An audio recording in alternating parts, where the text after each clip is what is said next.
حضرت محمد صلی اللہ علیہ وسلم کی سیرت مبارکہ سماعت فرمائیں۔ بسم اللہ الرحمن الرحیم۔ غزوہ طائف۔ اس کے بعد حضرت صلی اللہ علیہ وسلم طائف کی طرف متوجہ ہوئے، جہاں بنی شفیق اور حوازن کا مرکز تھا۔ تقریباً 18 دن تک اس کا محاصرہ کیا، لیکن فتح نہ ہوا۔ جب آپ صلی اللہ علیہ وسلم وہاں تشریف لائے تو ابھی راستے ہی میں تھے کہ مقام جعرانہ میں طائف سے قبیلہ حوازن کے وفد آپ صلی اللہ علیہ وسلم کی خدمت میں پہنچے اور درخواست کی کہ حنین کے موقع پر جو ان کے لوگ مسلمانوں کے ہاتھ قید ہوئے تھے ان کو واپس کر دے۔ نبی کریم صلی اللہ علیہ وسلم نے منظور فرما کر ان کے قیدی واپس کر دی۔ جب آپ طائف سے آ کر مدینہ میں مقیم ہو گئے تو اہل طائف کا ایک وفد حاضر خدمت ہو کر اور خود درخواست کر کے داخل اسلام ہو گیا۔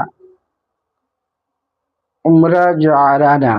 اس کے بعد نبی کریم صلی اللہ علیہ وسلم نے جعرانہ ہی سے عمرہ کا ارادہ فرمایا اور احرام باندھ کر مکہ معظمہ تشریف لے گئے، اور ادائے عمرہ کے بعد پھر مدینہ طیبہ کو واپسی ہوئی۔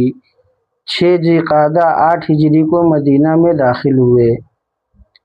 غزوہ تبوک۔ حج الاسلام، وفود کی آمد اور فوج در فوج مسلمان ہونا، تبوک اور اسلام میں چندہ کا رواج۔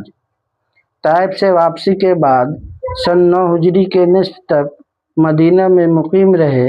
پھر آپ صلی اللہ علیہ وسلم کو اطلاع ملی کہ غزوہ موتہ کے شکست خوردہ رومیوں نے مسلمانوں سے جنگ کرنے کے لیے مقام تبوک میں، جو مسلمانوں سے 14 میل کے فاصلے پر ہے، بہت کچھ تیاریوں کر رکھی ہے۔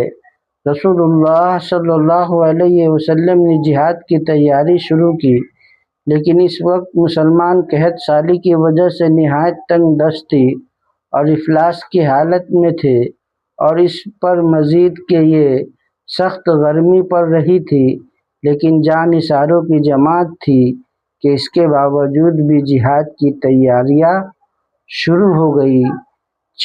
چندہ کیا گیا تو حضرت صدیق اکبر رضی اللہ عنہ نے اپنے گھر